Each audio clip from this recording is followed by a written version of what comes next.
Hello, everyone, and welcome. I'm so pleased that you're able to join us today. We hope you're all set up and maybe brought some snacks to keep you going on your Italy adventures. So, my name is Emma, and I'm the marketing manager for Explore here in Australia, and I'll be your host for the next hour or so. So, what can you expect from our event today? Well, we're going to give you a short intro into what we are about and how important it is for us to work with local communities. Then I'll welcome three of my colleagues who will transport you to some of the most exciting Italian regions. They'll tell you more about their experiences and give us some practical information on what to expect and when to visit. We'll then finish up with some time to answer questions and share details of an exciting offer and prize draw. But before we get started, I'd like to share a few tips on how to make sure everything will run as smoothly as possible. So first of all, everyone is automatically on mute, but we would love for you to make use of the chat and the Q&A features. So you might want to share where you're viewing from, or if you've been on an Explore adventure before, let us know in the chat because we'd love to hear from you. If you have any questions that you would like us to answer, please use the Q&A function. I have a team of experts here in the office with me who will be answering the questions as we go, and we'll keep some questions to be answered during the live Q&A at the end. Before we get started properly, some of you do know Explore Worldwide very well, but there's also some of you who might not be familiar with us. We run 350 small group adventures to more than 100 countries worldwide. We have classic discovery trips, walking, cycling, and food and drink focused tours, all with small groups, expert leaders, and unforgettable experiences. We also have a brand new collection, Explore Upgraded, and it's everything our customers know and love about an Explore holiday with upgraded stays to offer that little bit of extra comfort at the end of a long day's exploring. So, why do people love to travel with us? On our trips, you'll see a mix of famous sites and hidden gems that others might miss or don't even know about. As travellers, we want to experience a place and not just observe it. We'll take you closer to the country, its culture, and people, often in unscripted and spontaneous ways. Our fabulous tour leaders use their expert insider knowledge and local connections to make the most out of unexpected opportunities. You might be invited to watch the sunrise from a lighthouse or to join a family for Diwali celebrations. Your tour leaders will be on hand to make sure everything goes smoothly and to take care of all of the logistics. Our average group size is just 11, so big enough to meet like-minded people, but small enough to get to the heart of a destination. And sustainability is at the heart of what we do, so we only work with partners who share the same values as ours. We recently received a Platinum Trusted Service Award from FIFO because our reviews are over 4.5 out of 5, and that's something that we're really proud of. We've also just become a B Corp certified business. So I'm delighted that I'll be joined by three of my team members today, Kieran, Ali, and Hannah. They are presenting and a part of the team that'll be answering the questions that you ask online. We'll also bring them back for the Q&A toward the end of this event.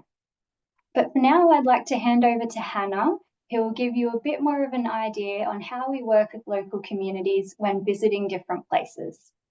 Over to you, Hannah. Thanks, Emma. Hi, everyone. So I'm Hannah. I'm Explore's Sustainability Specialist, and I'm going to chat to you about Sicily later on. But for now, I just wanted to share something that runs through all of Explore's adventures with you. So the chances are that when you travel, some of your strongest memories are linked to the people that you meet along the way, and those connections that you made take you right back to that holiday when you remember them. It's the locals that share their food, their culture, their landscapes with us that really make our trip special. And that's what Explore trips are really all about, the local. eating in local restaurants, meeting the community, tasting the local wine, beer, spirits, whatever takes your fancy. And we're so proud that our trips champion the local and we put money into the local economy. But we actually want to do even more than that. And the Explore Foundation is how we give that little extra back to the destinations we visit. So the foundation is a registered charity. It's run by a board of independent trustees. And when you travel on an Explore tour, we make a donation to the foundation on your behalf. So the money raised supports grassroots initiatives that empower people and create opportunities. So far, we've provided bikes to help women in rural Tanzania access education. We've helped keep elephants in their natural habitat in Thailand, and we've installed solar panels in India, allowing a weaving cooperative to focus on running their business rather than worrying about keeping their lights on. So if you want to see a bit more about what your holiday supports, take a look at the website, the explore.foundation, and you can see a bit more detail about the great things that the foundation is doing. Thanks, and I'll hand you back to Emma for now. Thanks for that, Hannah. We'll be hearing more from Hannah in a moment, but for now, let's take a closer look at the destinations that we'll be taking you to for this event. So first off, we'll be heading to the Amalfi Coast, where we'll walk along ancient stairways past perfect seaside towns. Then we'll be heading to Puglia, the heel of Italy, and we'll learn more about their incredible architecture and, of course, the food. And finally, we're going to Sicily, the largest island in the Mediterranean, to see its wealth and of history and, of course, the famous Mount Etna. We'll cover history, culture, and local food on each of the places, but we'll also talk to you about what you can expect when deciding to join one of our tours to Italy. Now, I'd like to welcome Kieran, who will take you to the Amalfi Coast.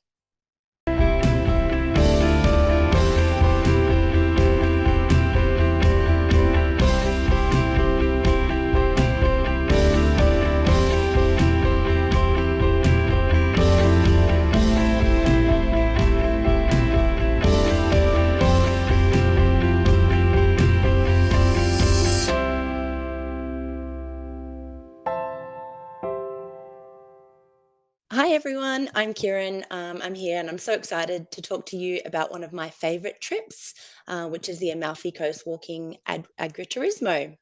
I've done this tour myself and I can tell you firsthand it's an unforgettable experience. Here you'll see the maps of where we're located and the different walks we'll be heading out on each day. We use a mixture of local buses or our own private air conditioner transfers on other days. So, just a little bit more about the finer details of this tour. It begins and ends at Naples Airport with complimentary transfers available on the first and last days. So, on day one, transfers depart at midday and again in the evening from Naples Airport in the evening at 7 p.m. as well.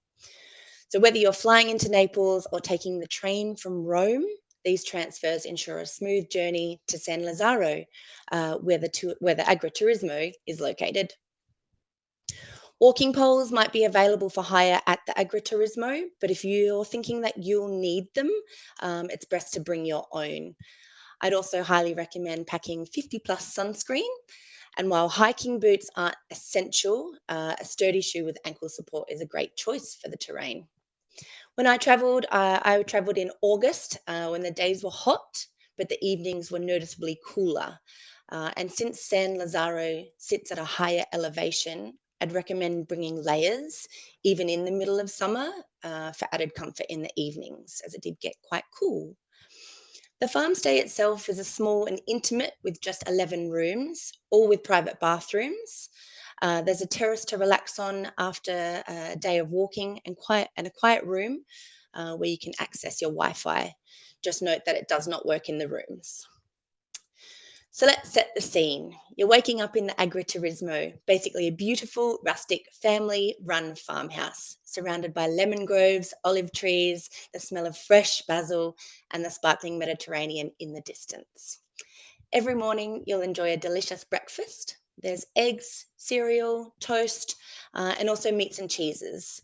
And then we head out for some of the most stunning walks you'll ever experience. Now, Some of the walks are a bit lengthy, and there are some steps along the way. It is the Amalfi Coast after all, but they're also worth it. The scenery is incredible. Think dramatic cliffs, little villages built in the hillsides, and sweeping coastal views that look like they've been taken straight from a postcard. The walks are completely manageable and at a steady pace, and there's plenty of places and chances to stop, catch your breath, and soak it all in.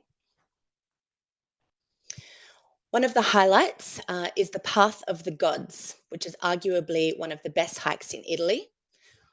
Walking along this trail, you'll feel like you're floating above the coastline with endless sea views and colourful villages dotted along the cliffs below. Just when you think you can't get any better, you arrive in Nocelle, which is where you can treat yourself to a fresh lemon granita, or if you're anything like me, you'll go straight for the pastries because trust me, you've earned them and they're delicious. We also explore Ravello, Positano, and Amalfi, each with its own charm, whether it's the grand villas and gardens of Ravello, the buzzing beach scene of Positano, or the historic streets of Amalfi. You'll have time to wander, take photos, and even stop for gelato or spritz. And on that, let's talk about the food because it deserves its own moment. Most evenings, you'll sit down to a proper home-cooked meal made from fresh, local, and homegrown ingredients. Pasta, cheeses, fresh vegetables, and of course, limoncello. The food is simple, yet it's incredibly flavoursome. And if you're up for it, we also offer a mozzarella and pasta making class at the Agriturismo. And once you're done making the pasta, of course, you'll get to enjoy eating whatever you've made. We look to cater for all dietary needs, so always let us know at the time of booking to ensure that we can meet your requirements. This trip is the perfect balance of adventure and relaxation. You'll get that sense of achievement from the walks, but you'll also have plenty of downtime to unwind, soak in the Italian lifestyle. If you love walking, breathtaking views, incredible food, this is the trip for you. Thanks so much for listening. Now I'll hand you over to Ali so she can let you know about the highlights of Puglia.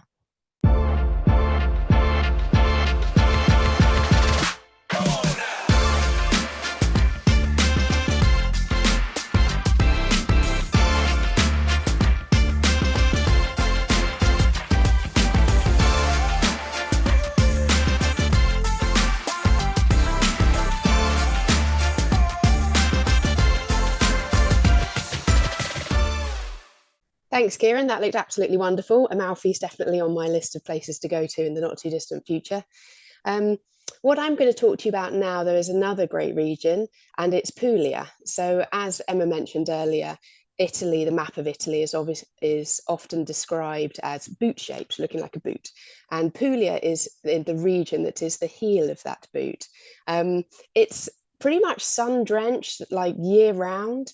It's known for its stunning coastline. It's also got a really rich history and delicious food, like pretty much everywhere in Italy. So think of ancient olive groves, charming whitewashed villages. There's some very unique architecture, which I'll explain in a moment.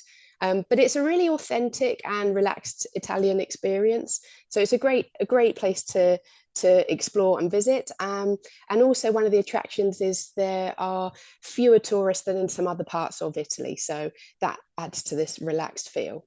So this trip is a one-week holiday and it starts in Bari. Bari is a coastal port area and it's the capital of Puglia. So it's a vibrant port, but there's a nice blend of culture and history, but also there's some modern energy as well. So one side you've got the atmospheric Bari Vecchia, which is the old town with a maze of medieval alleyways.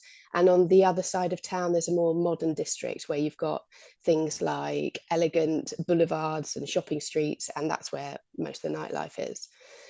So on this trip, we're going to explore Bari Vecchia and its old streets. And one of the best things about this is the old ladies are normally out making fresh pasta in these little tiny alleyways.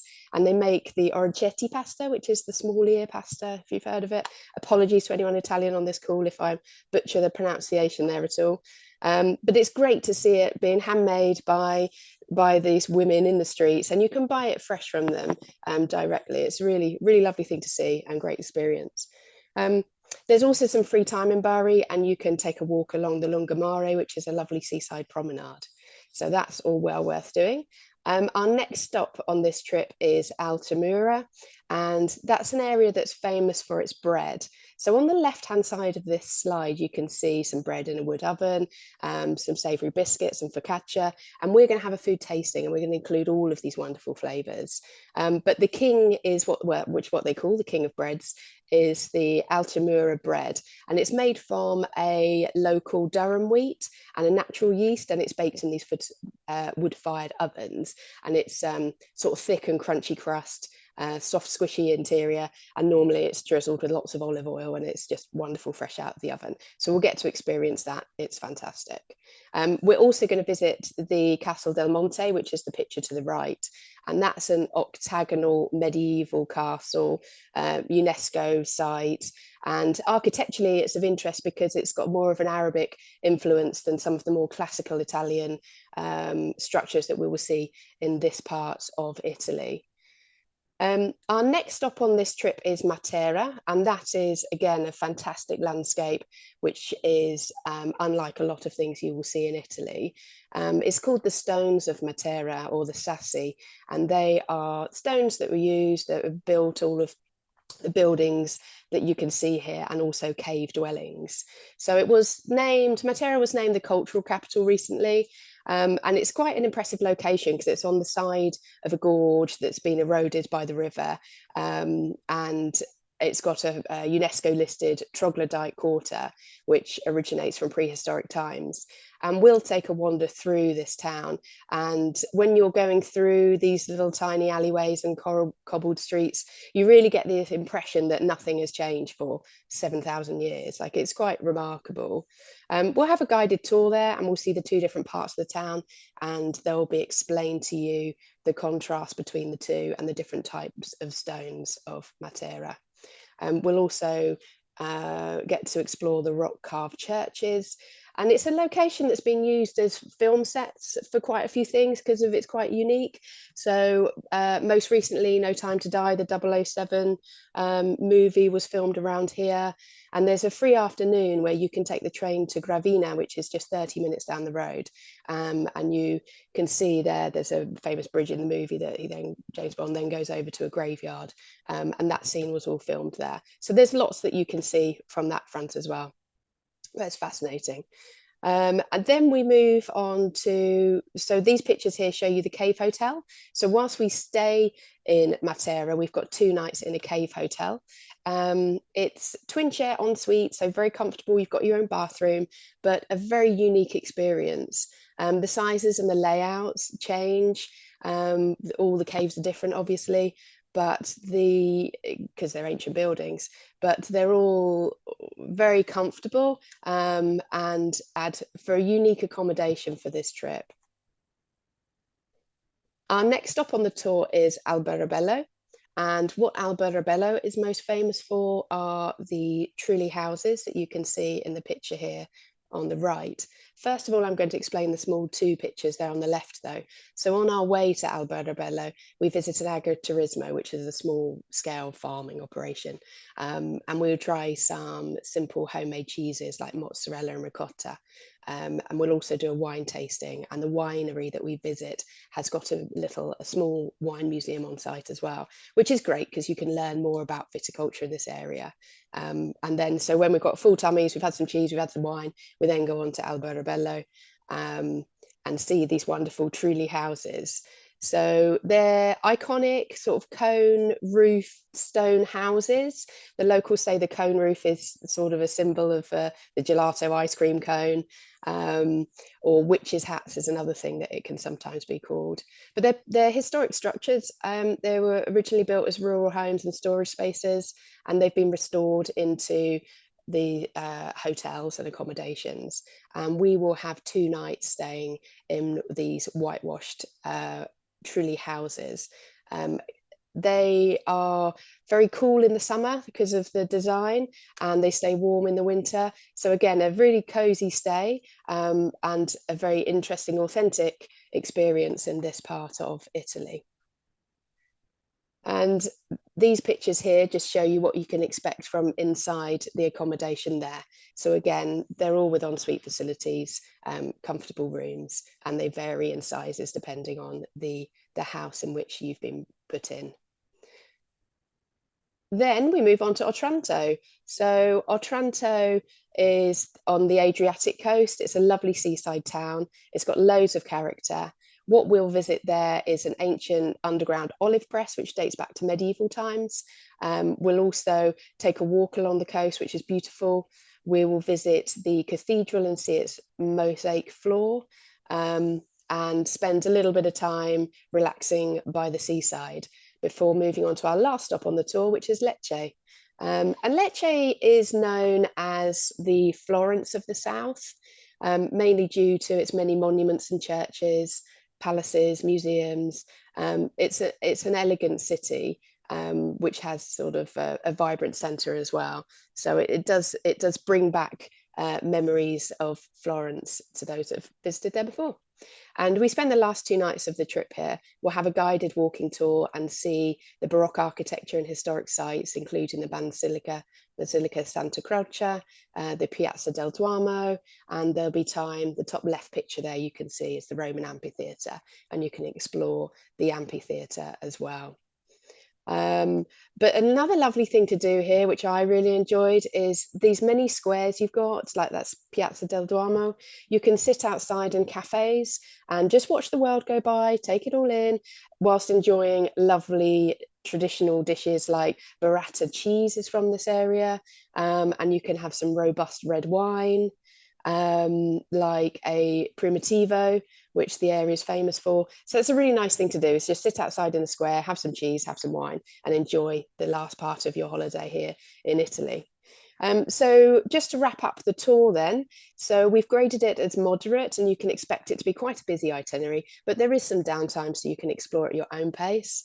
We use public trains to get to and from the airport. So my tip here really is don't overload yourself. You'll be carrying your own luggage. So just pack what you need. And you don't need a lot. It's really hot here, especially in the summer. So pack lots of light layers and sun protection. And you want to carry water with you as well, I would say, at most of the time.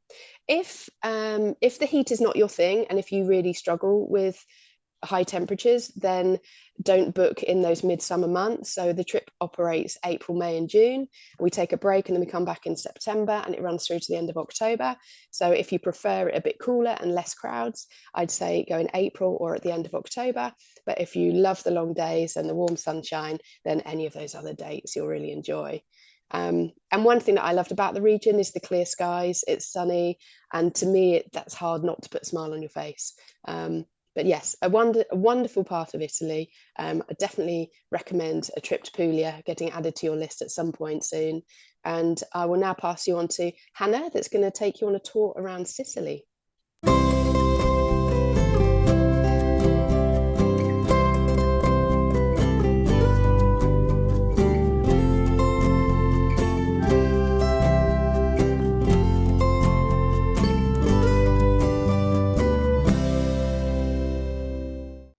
Hi everyone, I'm really excited to be talking to you about Sicily today. I was actually there just 2 weeks ago, so it's really wonderful to be reliving it with you today.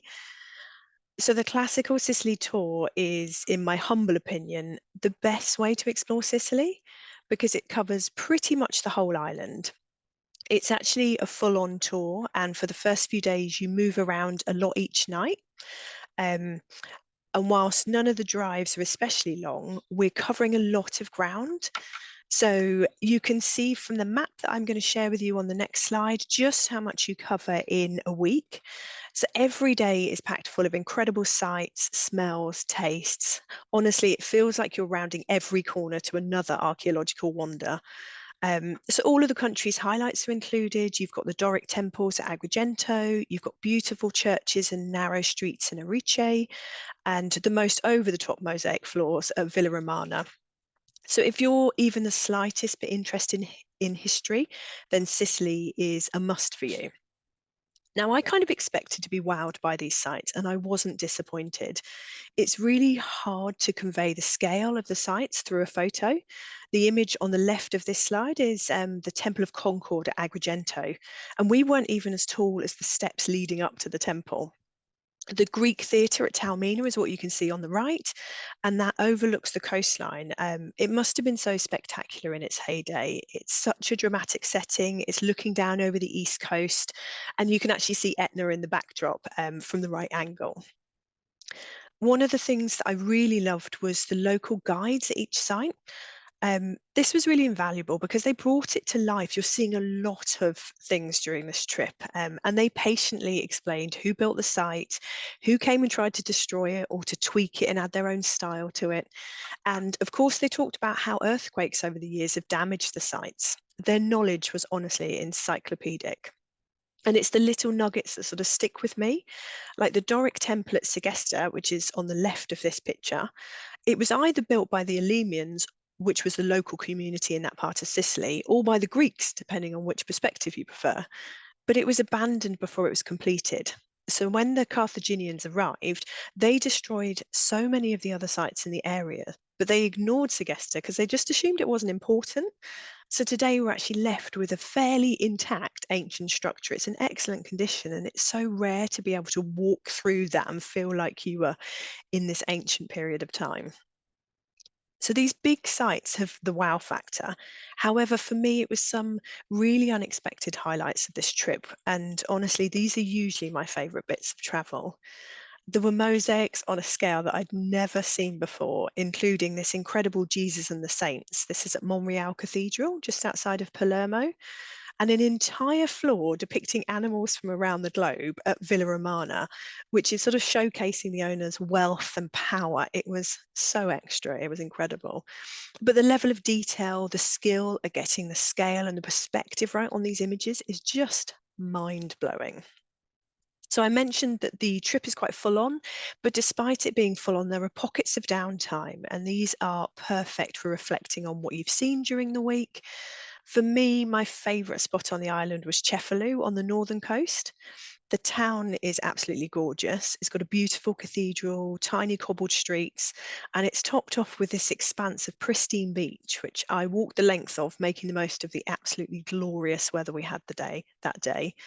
I also had my cutest coffee of the trip here. And whilst the picture in the bottom right might look like a hot mess, it was absolutely incredible. So throughout the week, our tour leader, Fabio, had been sharing his favourite things to eat, letting us know what the specialities of each town were and what we should try. And in the north of the country, the proper way to eat gelato is in a brioche bun. So this is a sweet brioche bun with a touch of cinnamon, stuffed with pistachio and chocolate ice cream. Honestly, it was divine. My mouth is watering just thinking about it. So my top tip actually for Sicily is wear stretchy clothing. It's an absolute foodie's paradise, and that stretch is going to be really well needed. So if photography is more your thing, then Taormina is the place for you. I love this town. I promise you could stand anywhere in this tiny hillside town and take a beautiful photo. It's on the hillside above Giardini Naxos, and we spent an afternoon here exploring the Greek theatre, popping into coffee shops for our double espresso fix, which we're all now completely addicted to. And we spent a lot of time marvelling at how Sicilians make their balconies look this gorgeous. It's just beautiful there. So it's not every day you're up and close and personal with an active volcano. And Etna is active. According to the locals, you can see steam most days. And in February this year, she was erupting, and I was really excited for this day. And there are multiple options of what you can do here, so you can pick what suits you best. To start off with, everyone heads up to Refugio Sapienza. This is 1900 meters, and it's on the south side of Etna. You can hang out here if you like. There are some short walks you can do. The Sapienza craters are here, and you've got great views of the volcano and also down to the ocean. So it's a really good spot to chill out with a coffee and just soak up the views. If you want to go a bit higher, there's a cable car running up to 2,500 meters. So the cabins take 6 people. So if the whole group wants to go up, we'll be split between a few. And obviously you've got brilliant views of the volcano down to the coast. It's a really cool journey to do. So when you get to that point as well, you can do some short walks or just grab a coffee and soak up that view. And if you really want to go even higher, it's possible to get a four-wheel drive vehicle up to 3,000 meters. It's not quite the summit, but you're pretty close. And at this point, you do a guided walk. It's a volcano, so you need to be prepared for really rocky ground underfoot, and you definitely need closed-toed walking shoes for this day. It's also really windy and quite cold. Even at 1,900 meters, the temperature is quite chilly compared to sea level, so you need to come prepared with layers. It's possible to hire walking boots and a quilted jacket for around €5 each if you prefer not to take those big bulky clothes with you. So this might be a good time to chat about the season and when to go to Sicily. Now, I went in March, and this picture is me at Refugio Sapienza, so that 1,900 meter mark. And the arrow on the picture is where I think Mount Etna is. Now, I travelled right at the start of March, and we actually had really great weather during the trip, but this is very early season, so it's not guaranteed. Typically, the peak season is from April through to September, and temperatures can reach 40 degrees plus in the summer, June, July, August, really hot months. We take that into account. We'll start the days early, take things at a comfortable pace, and it's a really great excuse to have lots of gelatos to cool down. But back to March, there was actually a snowstorm on our Etna day. And it's worth noting there can be snow on Etna even in June when it's 40 degrees at sea level. You can have snow up there. So you do need to come with plenty of layers for that day. For us, the snow was brilliant. We laughed, we made snow angels. And when we got too cold, we went to the cafe and had delicious thick hot chocolates to warm up. And as a group, we've kind of decided we've got to go back now. So there's a result in having that snowy weather as well. So I really love food, and I want to talk to you about the amazing food we'd had in Sicily. I thought Sicily was going to be heaven, and it was. So if you love pasta, Sicily is going to look after you. Each region has their own speciality. My favourite was bucciata from Trapani. It's really thick and really twisty, so it's great at holding all the delicious sauces onto it.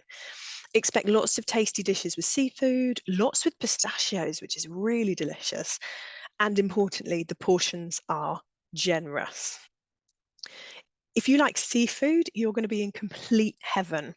This fried seafood pot with a local beer was my first lunch on Ortigia Island. It was a top tip from Ali, who talked to you about Puglia, and it did not disappoint. I'm definitely going back here one day to have exactly that same meal. Snacky bits were kind of the mainstay of our lunches. Arancini balls were a favourite with the group. These are delicious rice balls filled with ragu or cheese, sometimes even sweet variations. My favourite was this Etna-shaped one that I had in Giardini Naxos.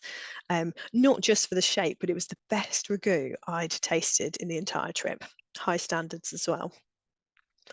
If you've got a sweet tooth, then get ready because you're going to be really, really, really happy in Sicily. Sicily does sweet treats so well. We stopped every morning and most afternoons for just a little something, often just a tiny bite, so not too filling, just super tasty. From these flat little lemon cakes and marzipan bites that we tried in Arice to the creamiest gelato. Now, pistachio and chocolate is the classic combination, and whilst I tried others, I actually couldn't beat it. And then there's cannolo.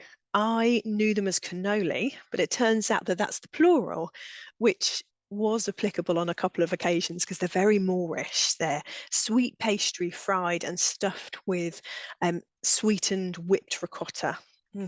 Absolutely incredible.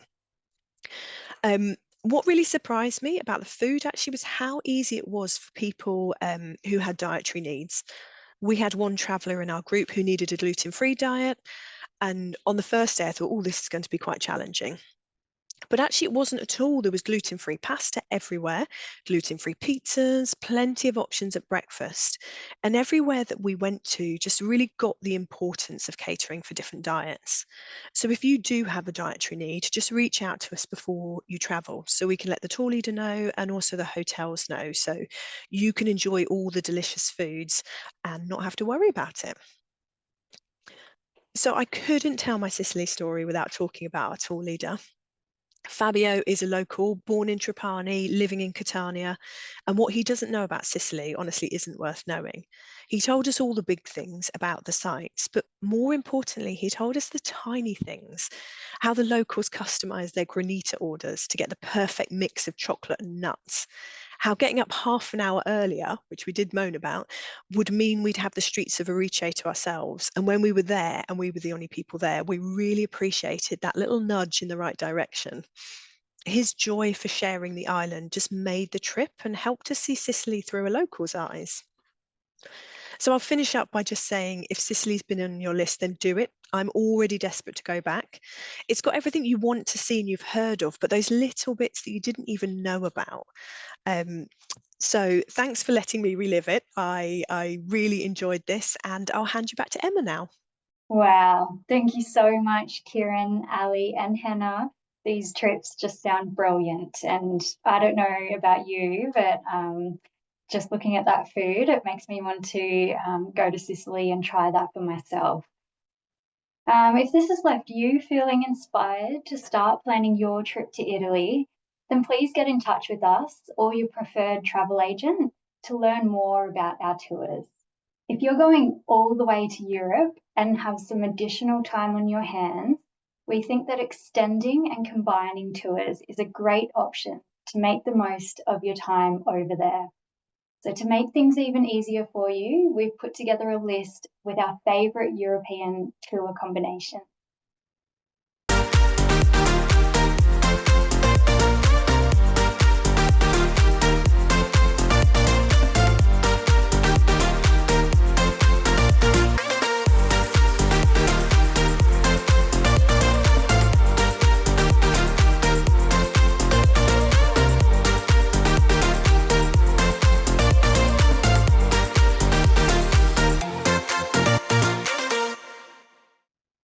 So as you can see here, these are just a couple of the tours that can be combined or date matched. You might start with the Malta and Gozo discovery and then follow on with the classical Sicily trip to really make the most out of your travel to Europe. And we've got some exciting new combinations coming up for next year as well. If you are looking for some more travel inspiration for your next trip, or just love a good book in general, have a look at our book club, as it brings together our travellers' favourite fiction that is travel related. So feel free to join us and upload your recent finds or browse recommendations from others ahead of your next adventure. So during the presentation, there have been a lot of questions coming in and the team have been busy answering them as we go. However, we have saved a few of those questions to talk about now, and then one of you will be selected at random to win our prize draw. So right now, let's welcome back Kieran, Ali, and Hannah to answer some of those questions that you have been asking us. Hi guys, so shall I start then? One of the questions I saw there was about Puglia and asking how much walking was involved in the trip. And the answer is there's not that much on that trip. So I thought it might be a good idea to tell you about the more active options we have in Puglia. So we have two other tours. One is called Taste of Italy Walking in Puglia, and it combines all the foodie highlights with walks. There are 4 walks on this tour, and the longest is 8 kilometers. It's graded as leisurely, and we expect all the walks, like the longest one, to take up to 3 hours. So it's not a lot of walking, but if you want a more active tour, then that one is one that you should look at. And the other option would be cycling in Puglia. So anybody that likes to get around on 2 wheels, that's another 1-week trip and a great way to see this countryside. We've got 5 included bike rides and 1 optional one, and the longest distance is 45 kilometers. So it's a little bit hilly in this area.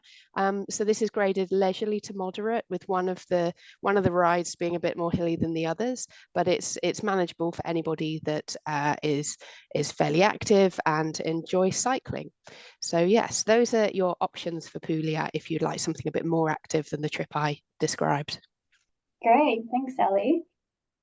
We've got one for Kieran here. So do you have any packing tips for the Amalfi Coast? Do, yes. So a lot of the things that I thought about whilst I was there, but the main things that a lot of people had were walking poles, very helpful for the steep inclines and a lot of stairs that happen there as well. Again, mentioned it earlier, but certainly ankle enclosed shoes or hiking boots if you can. I mean, they're not necessary, but anything that holds your ankles, and layering your clothes, because even during the days it was super hot, but in the nights, because you're up so high, the elevation, it gets a bit cooler at night, so definitely layer up. Some of my packing tips.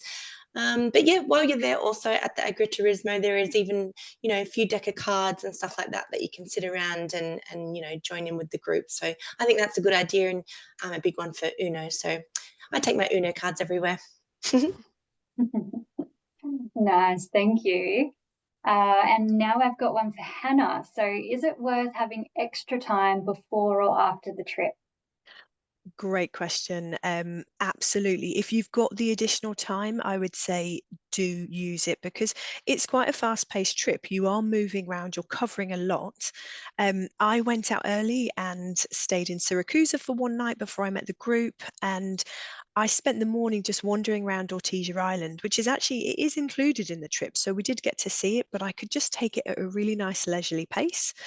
I also think if you're coming from long distance, just having a little bit of time to chill out and get over any jet lag is worth it.